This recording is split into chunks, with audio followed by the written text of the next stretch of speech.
237 नाडेगाली गणेशपेठ पुणे झोपडपट्टी पुनर्वसन योजनेत 5 वर्षांपासून न्यायासाठी धडपड करणाऱ्या एका ज्येष्ठ नागरिकाचा आवाज आज पुन्हा एकदा पुढे आला आहे। 2019 मध्ये पात्र ठरूनही त्यांना बिगर निवासी गाडा देण्यास SRA आणि विकासकांकडून सतत टाळाटाळ होत आहे। यामुळे आर्थिक व मानसिक त्रास सहन करावा लागत आहे। आज परिसरातील नागरिक व कार्यकर्त्यांच्या उपस्थित या ज्येष्ठ नागरिकांनी आपली भूमिका स्पष्टपणे मांडली। सरकारने आम्हाला दिलेला हक्क त्वरित द्यावा, अन्यथा आम्ही कायदेशीर लढा पुढे नेऊ, असा ठाम इशारा त्यांनी दिला। हा प्रकार फक्त एका व्यक्तीचा प्रश्न नसून असा अनेकांना पुनर्वसनात न्याय मिळावा ही सर्वांचीच अपेक्षा आहे। सतर्क महाराष्ट्र न्यूज तुमच्यासाठी, तुमच्या हक्कासाठी।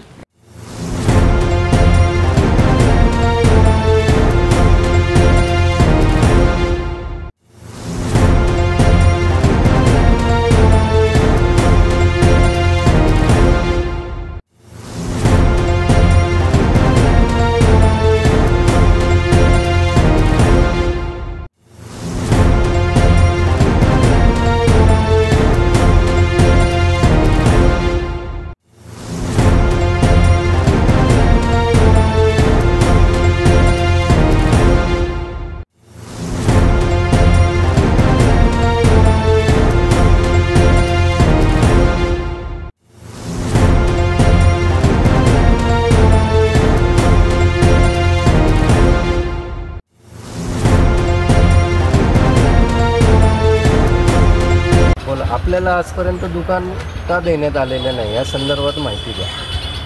अभी 8 वर्ष झालेले, 5 वर्ष झालेले, आता पण त्यांनी पासून दिले नाही आम्हाला। आम्ही ती दसऱ्यामध्ये रोज येतो, आठवड्यात 8 दिवसात कधी बंद येतो। ते आम्हाला म्हणतात उद्या या, साहेब नाही आले, हे नाही आले, ते नाही आले। आम्ही दुसऱ्या दिवशी आणखीन येतो, ते पण असंच सांगतात। तर यानंतर 1 वर्ष झालं तर आम्ही अशीच तक्रार मारतो। 1 वर्ष झालं तर काही साहेब लोक बदले होतात, मग ते पण म्हणतात हे नाही आलं, ते नाही आलं। मग आज तुम्ही या ठिकाणी आलं तर आपल्याला कोण भेटला अधिकारी? नाही साहेब, नाही जागेवर साहेब नाही, वडील साहेब जागेवर नाही। आता साहेब ते पिऊन म्हणले होते बाहेर गेलेले उद्या। हे जे तुम्ही चलन भरलेली पावती दाखवता, हे चलन कधी भरलेले आहे, कशासाठी भरले? 2016 मध्ये 60,000 चलन भरलेले।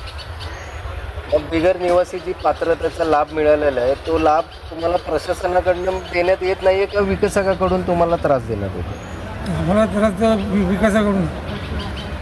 मग SRAचे अधिकारी या संदर्भात काय माहिती देतात ते तुम्हाला? आज या, उद्या या, परवा या असंच म्हणतात ते।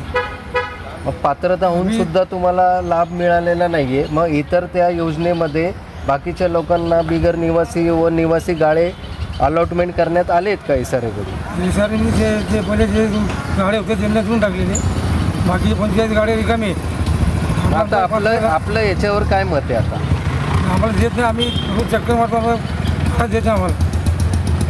ह्याच्यावर तुम्ही काय सांगू इच्छिता? प्रशासनाला तुमच्याकडनं काय अपेक्षा आहे?